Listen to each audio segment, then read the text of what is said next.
Hi all. Tasty சுரக்காய் பொரியல் எப்படி செய்யலான்னு பார்க்கலாமாங்க.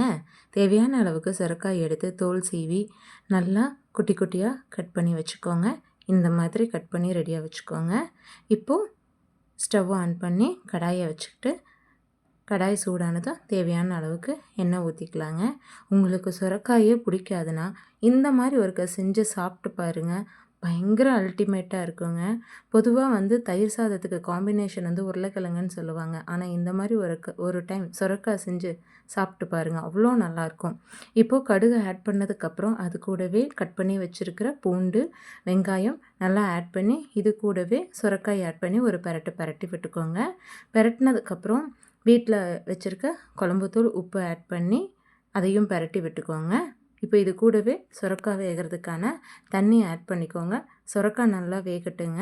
அதுக்கு தேவையான மசாலா, சீக்ரெட் மசாலா ரெடி பண்ணிடலாமாங்க. ஒரு மிக்ஸி ஜாரில் 2 பல் தேங்காய், அது கூடவே வேர்க்கடலை போட்டு தண்ணி எல்லாம் ஆட் பண்ணாமல் நல்லா கொரப்பாக பிளெண்ட் பண்ணி எடுத்துக்கோங்க. ஸோ இந்த மாதிரி இருக்கணும். இப்போ பார்த்திங்கன்னா சுரக்காய் நல்லா வெந்துருச்சுங்க. நம்ம ஆல்ரெடி கிரைண்ட் பண்ணி வச்சுருக்கிற தேங்காய், வேர்க்கடலை பேஸ்ட்டு இது கூட ஆட் பண்ணி நல்லா பரட்டி விடுங்க. பயங்கர வாசமாக இருக்குங்க. இந்த வாசத்தை பார்க்கும்போதே நம்மளுக்கு எப்படா சாப்பிட்ணுன்னு இருக்குங்க. நீங்களும் செஞ்சு பார்த்துட்டு எப்படி இருக்குன்னு சொல்லுங்கள். தேங்க்ஸ் ஃபார் வாட்சிங்.